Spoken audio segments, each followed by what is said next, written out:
bangunan air. Tadi saya sudah cerita banyak. Paling enggak Anda bisa mengambil sarinya dari apa yang saya sudah cerita tadi. Sekarang gantian Anda yang berbicara. Apa yang menjadi dampak dibangunnya bangunan air? Yang jelas ada dampak positif, ada dampak negatif. Yo, siapa yang mau jawab?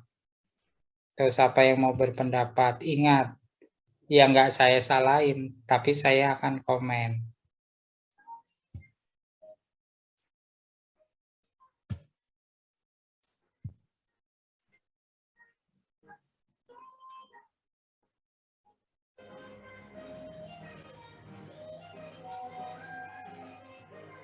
Hey, TikTok, ada TikTok. Itu siapa itu TikTokan itu? Suaranya, latar belakangnya.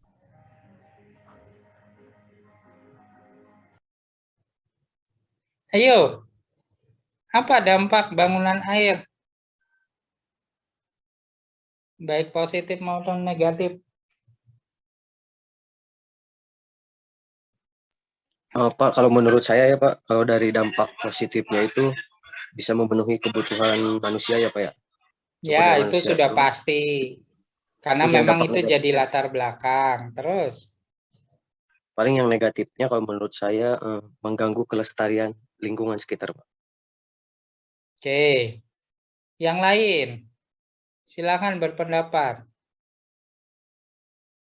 Anda juga sudah, paling nggak sudah ngambil mata kuliah pengantar infrastruktur berkelanjutan, kemudian ada bagian sumber daya air. Nah, di situ dijelaskan banyak juga. Masih ingat nggak, Pak, itu semester 1, bisa lupa semester 1 atau 2 itu, PIB, pengantar infrastruktur berkelanjutan. Ya harus ingat dong, apa dampak dibangun-bangunnya air? Dibangun bangunan air. Yang jelas positif sudah banyak saya ceritakan tadi. Negatif barusan dijawab, mengganggu kelestarian lingkungan. Ada tambahan nggak pendapat? Yo.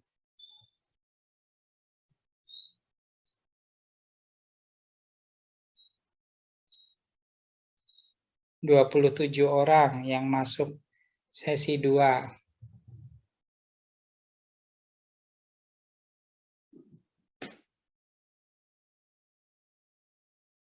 Yuk, ya yang pasti kebutuhan manusia akan keamanan, akan makanan, kemudian dampak positifnya, ya, kemudian banyak hal yang harus dilakukan setelah adanya bangunan air. Negatifnya, yang jelas, oke, tadi merusak lingkungan. Ya, kita sebagai orang teknik sipil banyak merusak lingkungan. Yang tadinya hijau menjadi tidak hijau lagi. Kalau bangunan air, rata-rata kebanyakan berada di daerah zona hijau atau di hutan, karena nggak mungkin bangun bendungan, bukan nggak mungkin, bangun bendungan di kota juga jarang. Bangun bendung di kota juga jarang. Di kota paling saluran-saluran saja. Nah, kalau sudah mulai bangunan air yang besar seperti bendungan, bendung, itu pasti di pedalaman, di hutan, di daerah yang punya elevasi tinggi. Nah, itu sangat merusak lingkungan. Makanya setiap proyek teknik sipil, terutama proyek bangunan air, itu harus ada AMDAL-nya. Analisis mengenai dampak lingkungan. Harus itu. Karena dampaknya sangat tinggi terhadap lingkungan.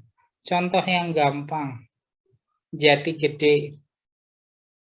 Pada saat akan membangun, itu kita membabat berapa hektar hutan. Merusak hutan, merusak aliran sungai. Ketika sudah jadi, berapa banyak atau berapa luas yang tergenangi akibat naiknya muka air. Pasti kan ada genangannya, ada waduknya, ya. Nah, itu kan sangat merugikan.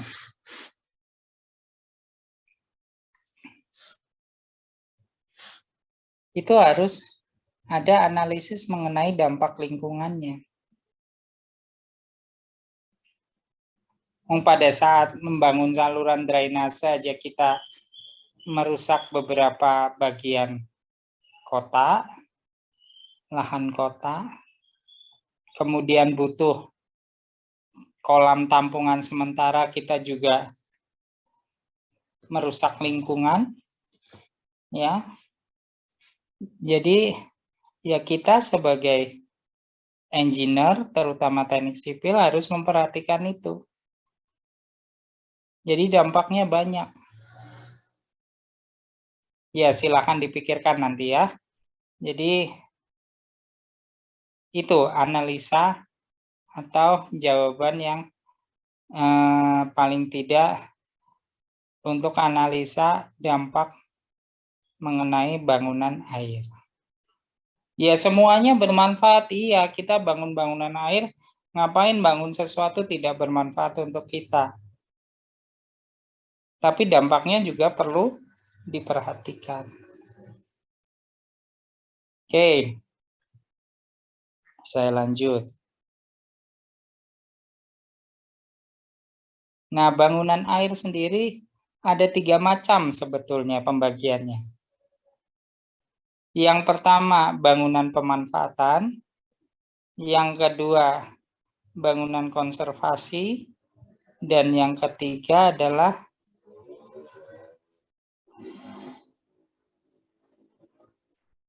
bangunan perlintasan. Bangunan pemanfaatan, yaitu memanfaatkan atau mengembangkan potensi sumber daya air yang ada, serta mengatur penggunaannya.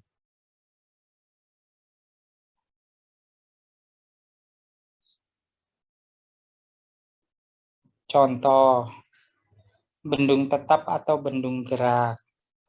Nah, yang kita fokuskan dalam perkuliahan bangunan saat ini adalah bendung tetap.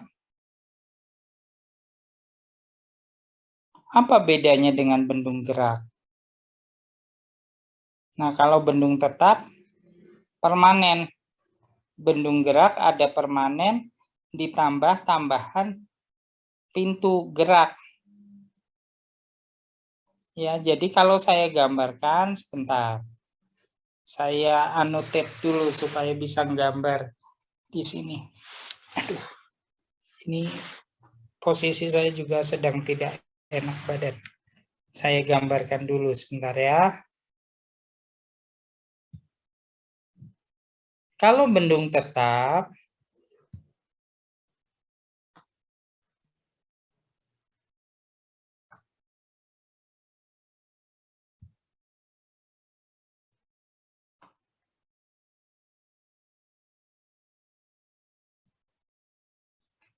nah ini bendung tetap, gambar bendungnya.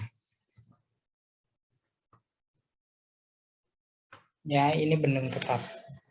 Jadi muka airnya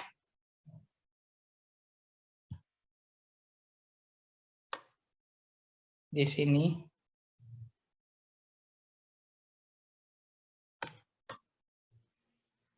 Ya, ini muka air kalau gambar secara sketsa, tapi nanti harus dihitung untuk menggambar. Kalau bendung gerak, ada tambahan pintu.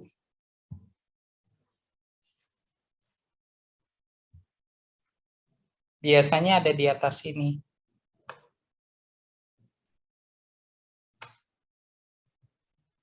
Nah, yang bergerak apanya? Pintunya yang bergerak. Pintunya bisa pintu sorong atau pintu radial. Pintu radial adalah pintu berbentuk, nah seperti ini. Ini sorry kalau nggak pas, gambarnya agak melenceng. Pintu radial adalah pintu berbentuk setengah lingkaran atau seperempat lingkaran, kemudian menggunakan hidrolik. Kalau ini kan turun naik, yang bagian apa? Kalau pintu sorong seperti ini turun naik. Tapi kalau pintu radial yang membuka menutup, ya kalau berbentuk lingkaran atau setengah lingkaran atau seperempat atau seperdelapan, dia kalau sumbunya di tengah, berarti kan naik turunnya dia akan bergeraknya sesuai dengan lingkaran. Itu bendung gerak, ya istilahnya bendung tetap dengan tambahan pintu air. Kemudian ada bangunan sadap bebas. Nah, waktu di kuliah irigasi sempat saya jelaskan. Apa beda sadap bebas dengan bendung? Nah, sekarang saya tanya dulu. Irigasinya paham nggak nih? Saya tanya dulu. Irigasi yang ngajar siapa? Saya pastinya ya. Halo? Iya, Pak. Ya, Pak Albert, Pak. ya ada Pak Albert, ada saya. Yang ajar saya pasti harusnya bisa jawab. Ya. Kenapa di daerah tersebut harus dibangun bendung tetap? Atau apa keputusan yang Anda ambil? Atau apa ya? Ya, keputusan yang Anda ambil di daerah tersebut, apa mau dibangun bendung tetap atau sadap bebas? Sadap bebas di sini adalah pengambilan bebas tanpa bendung. Apa yang menjadi latar belakang Anda di suatu daerah akan dikembangkan irigasi?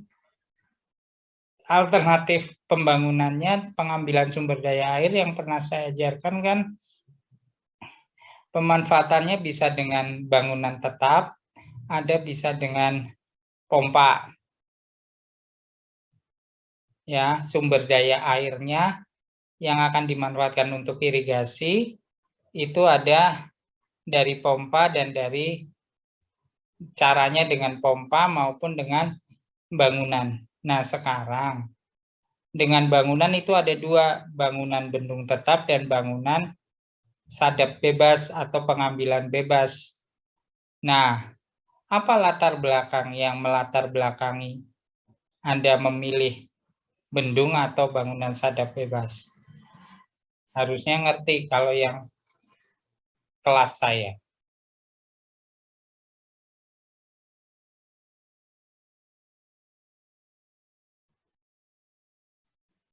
Nanti kalau nggak bisa jawab, bisa-bisa nilai irigasi saya kurangi nih. Masih ada waktu untuk mengurangi nilai irigasi. Paling nggak nilai UAS-nya saya turunin ntar. Yo, ya kalau kalian saya cuma berpikir apa yang sudah dilewati lulus ya sudah. Padahal itu masih dipakai.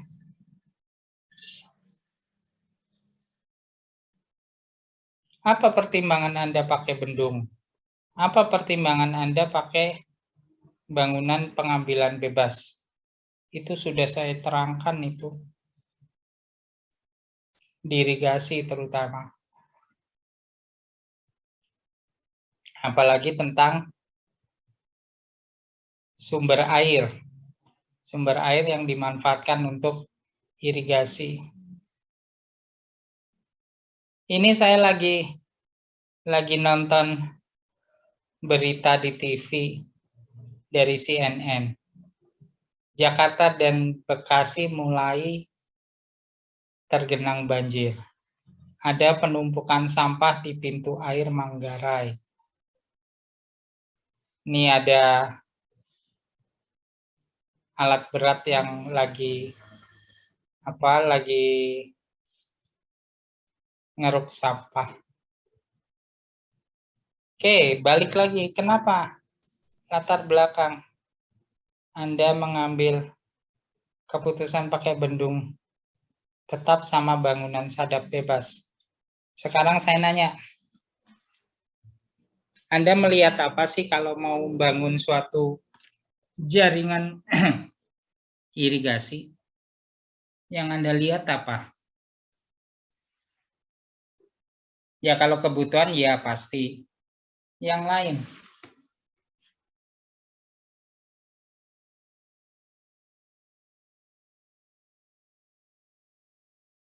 Balik lagi kayak saya ngajar dulu. Oh, ini yang menjawab Pak.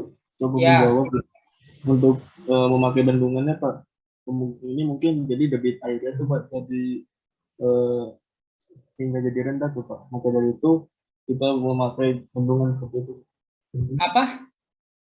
Jawabnya ngomongnya jangan kayak kumur-kumur, saya nggak jelas. Yang jelas ngomongnya. Nggak jelas tadi kamu ngomong apa.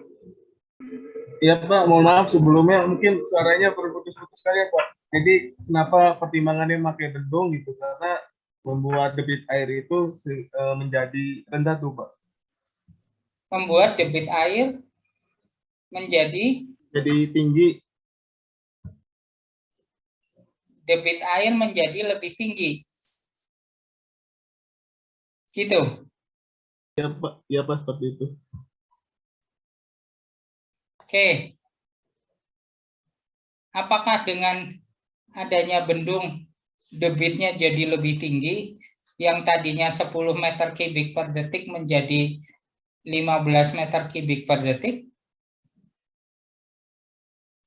Yang mempengaruhi debit air sungai apa? Sumbernya kan hujannya. Airnya dari mana saja itu nambahin debit. Ya kan kamu tadi bilang untuk menambah tinggi debit. Yang tadinya 10 menjadi 15. Itu nambah tinggi kan debitnya. Ya kalau mau menambah tinggi debit tidak dengan bendung.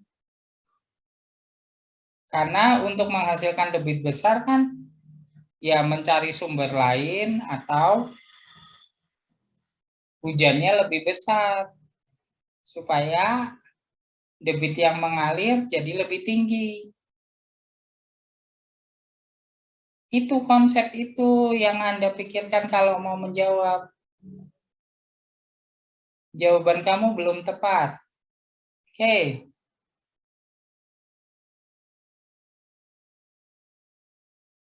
Mungkin saya tahu maksud kamu, tapi cara ngomong kamu masih salah. Sok dibetulin dulu. Cara menyampaikannya masih salah. Kalau saya sebagai orang awam ya komentarnya seperti itu. Mempertinggi debit tidak dengan bendung. Mempertinggi debit ya mencari sumber lain sehingga ada tambahan debit atau curah hujannya lebih besar sehingga airnya nambah banyak. Itu kan mempertinggi debit. Yang tadinya misalnya 10 jadi 15 gitu meter kubik per detik itu debit. Coba, saya tahu maksud kamu, tapi kata-katamu masih salah. Coba apa? Coba. Saya Pak mau coba jawab Pak. Ya, Untuk dibangunnya bendungan itu supaya kebutuhan irigasinya lebih apa ya, lebih terukur gitu Pak. Dan kalau dibutuhkan air pas musim kemarau bisa diambil dari bendungannya. Segitu Pak. oke, saya komentar lagi. Kebutuhan air irigasi itu berdasarkan perhitungan. Jadi sudah pasti, misalnya pola tata tanamnya apa, kemudian variabel yang lain sudah ditentukan, jadi kebutuhan irigasinya sudah tetap. Ya ini dua orang ini yang menjawab ini, saya tahu arahnya kemana, tapi dalam menyampaikannya masih salah. Saya bisa, istilahnya maksud kalian saya tahu, tapi penyampaiannya masih salah, sehingga saya menerimanya masih salah. Sekarang gini, kenapa sih sumber air harus pakai pompa? Saya nanya dulu. Kenapa harus pakai pompa? Misalnya kalau harus dibangun pompa. Menurut Anda kenapa? Kenapa harus pakai pompa? Kalau ternyata keputusannya pakai pompa. Kenapa harus pakai pompa? Tidak bisa dengan bendung atau dengan pengambilan bebas. Yo, Jawab, Pak. ya, Bisa karena debitnya kecil atau sumber airnya di bawah itu apa bukan di perairan apa Pak yang namanya, di area yang low ground gitu Pak. oke. Jawaban yang benar adalah yang kedua. Karena posisi sumber air jauh berada di bawah daerah yang akan dialiri. Jadi elevasi daerah yang dialiri lebih tinggi daripada sumber air. Itu sama. Kenapa dibangun pompa? Ya airnya supaya dinaikkan dulu. Kemudian ditampung baru dialirkan. Kenapa dibangun bendung? Airnya elevasinya naik dulu. Karena elevasi air lebih tinggi, kalau di bendung lebih tinggi daripada sawahnya, bisa mengalir secara gravitasi. Kenapa dibangun bangunan sadap bebas? Karena tinggi muka air yang di sungai atau yang di sumbernya itu sudah mencukupi atau sudah lebih tinggi dari sawah yang akan diairi. Itu jawabannya, bukan mempertinggi debit. Salah. Kalau mempertinggi debit kan ya kayak tadi yang saya jelaskan. Yang tadinya 10 meter kubik per second menjadi 15 meter kubik per second.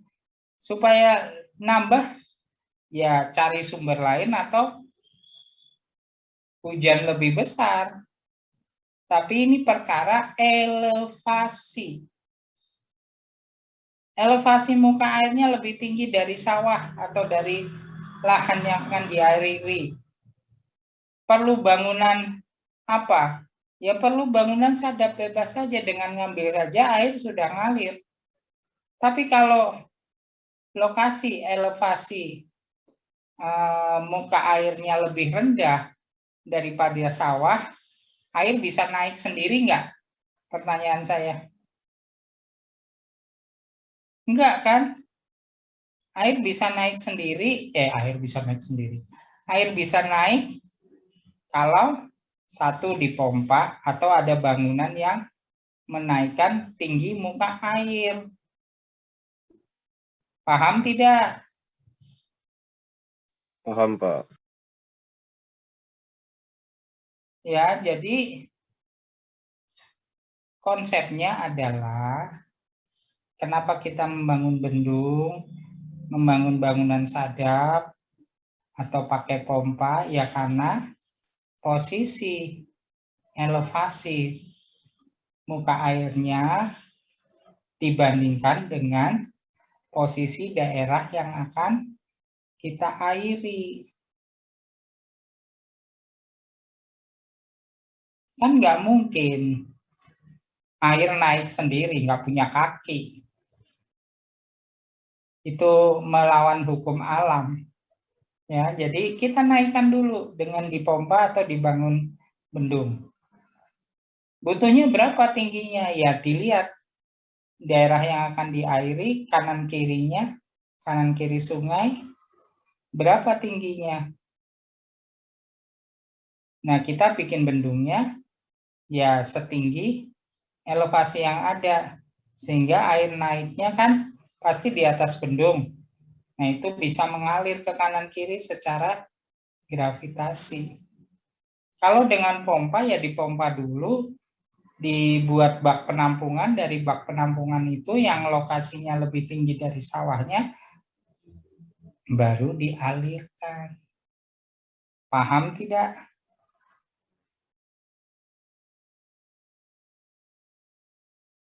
Halo? Paham, Pak. Nah, Paham, Pak. Paham, Pak. jadi kalau tadi menyebutkan mempertinggi debit, ya saya tahu pemikiran Anda ingin mempertinggi muka air, tapi mempertinggi muka air belum tentu meninggikan debit. Ya. Kalau debitnya 10 dan posisinya di bawah, ya tetap harus ada bendung. Oke ya, tuh. Jadi hubungannya adalah dengan elevasi muka air dibandingkan dengan elevasi daerah yang akan diberi air. Oke, berikutnya adalah bendungan. Kalau bendungan, ya ini adalah fungsinya menampung air. Tampungannya disebut waduk. Nah, ini multipurpose atau banyak fungsi, ya untuk irigasi, ya untuk air minum, PLTA. Ya, jadi memanfaatkan air sungai untuk banyak manfaat. Kemudian yang berikutnya adalah prasarana pompa. Sudah saya jelaskan. Kemudian bangunan pembangkit tenaga, terutama listrik. Nah, ini juga biasanya tergantung kegunaan juga. Bendung untuk pembangkit tenaga atau bendungan, ya kalau bendungan pasti harus ada pembangkit tenaga listrik, karena sayang kita sudah bangun yang besar, tidak dimanfaatkan untuk pembangkit tenaga listrik. Kalau bendung, karena hanya satu manfaat ya, kalau enggak untuk irigasi, atau untuk PLTA, atau untuk air minum. Kemudian ada bangunan navigasi. Nah, ini biasanya kebanyakan di sungai besar karena untuk pelayaran. Di sungai besar atau di pantai atau di laut karena berguna untuk pelayaran. Ya, kemudian alur pengerukan. Ini biasanya alur pengerukan ada di pelabuhan untuk jalannya kapal yang akan masuk ke pelabuhan. Ya, ini beberapa bangunan air untuk pemanfaatan. Memanfaatkan sumber daya air yang ada. Kemudian konservasi. Konservasi di sini adalah untuk melindungi atau mengendalikan bahaya sungai. Mengendalikan atau menanggulangi dampak negatif yang terjadi akibat bangunan air. Kemudian melestarikan potensi sungai. Baik sarana dan prasarananya. Mulai dari dam penahan sedimen. Kalau dam penahan sedimen ini kebanyakan yang sering dibuat adalah dam penahan lahar dingin, biasanya di gunung-gunung Merapi. Kemudian pelindung dasar sungai, supaya tidak terjadi gerusan, erosi, dan lain-lain. Kemudian sudetan. Sudetan ini adalah mengalihkan aliran ke bagian lain. Jadi suatu sungai yang bermuara di suatu pantai misalnya melewati suatu kota, itu harus kita kurangi debitnya kalau mengakibatkan banjir di kota tersebut. Sehingga sebelum sampai ke kota, kita potong buat saluran baru. Saluran baru yang langsung menuju ke laut. Itu namanya sudetan. Kemudian ada pelindung tebing langsung. Pelindung tebing langsung bisa dengan tanggul dicor, atau mau pakai bronjong, ya, dan lain-lain. Kemudian ada banjir kanal. Banjir kanal ini ya untuk mengurangi debit aliran yang menuju ke suatu kota supaya tidak terjadi banjir. Kemudian pengarah arus atau disebut dengan krip. Ya, di sini ada di sungai kebanyakan untuk mengarahkan arus supaya tidak menabrak tebing sungai. Alirannya jadi tidak langsung menabrak tebing sungai, jadi dengan krip diarahkan. Tuh. Kemudian berikutnya tanggul. Harusnya kamu sudah tahu tanggul itu apa. Ya. Kemudian ada bangunan pengatur sedimen, ada pembagi banjir. Intinya sebetulnya sama. Untuk konservasi supaya air tidak menjadi bencana. Ya. Tuh. Silakan Anda cari aja di Google. Apa itu retensi banjir? Apa itu tanggul penutup? Apa itu krip? Semua ada. Kalau Anda penasaran, pengen tahu, kalau nggak tahu ya sudah, kuliah ini ya. Pokoknya yang penting kuliah. Ya. Tapi kalau Anda pengen tahu, pasti Anda akan search dan mencari. Oke. Berikutnya yang ketiga adalah bangunan perlintasan. Nah, ini di irigasi kemarin juga sudah sempat saya singgung ya. Ada talang. Talang kalau di saluran irigasi adalah jembatan air. Sama kayak talang yang di rumah-rumah juga jembatan air yang berada di atap. Gorong-gorong. Kalau nggak ngerti gorong-gorong, kebangetan. Tiap hari Anda melaluinya dari zaman mungkin Anda bermain-main waktu kecil dan sampai sekarang juga pasti kalau mau itu lewat gorong-gorong. Ya. Bangunan pipa juga sama. Nah, ini metode pengelolaannya, ada pengendalian alur, ada pengendalian muka air, ada pengaturan dan pengendalian debit. Ya, tadi yang sempat rame tentang mau pakai bendung, mau pakai pompa, atau mau pakai pengambilan bebas, itu hubungannya dengan pengendalian muka air dan pengendalian muka air saja. Kalau pengaturan dan pengendalian debit biasanya dengan pintu-pintu, baik pintu sorong, pintu radial, yaitu mengendalikan dan mengatur debit yang lewat. Ya, kalau di bangunan bagi sadap ada pintu. Berapa sih butuhnya air? Itu kan diatur dengan buka tutup pintu. Ya. Kalau pengendalian muka air ya ini mendapatkan tinggi muka air sesuai kebutuhan. Lah, Anda butuhnya tingginya berapa supaya bisa ngalir ke samping kanan kiri untuk irigasi misalnya.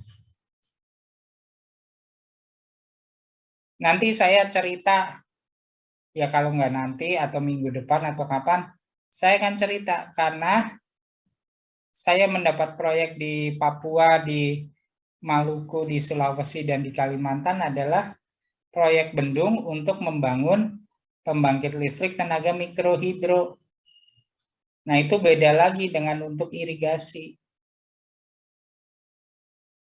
Ya, nanti saya ceritalah. Enggak sekarang. Tapi saya janji akan cerita di proyek saya ngerjain apa saja. Oke. Paham? Yang sudah punya buku silahkan dibuka. Paling tidak sedikit banyak ada di sana. Penjelasan dan uraian. Saya hanya meringkas saja.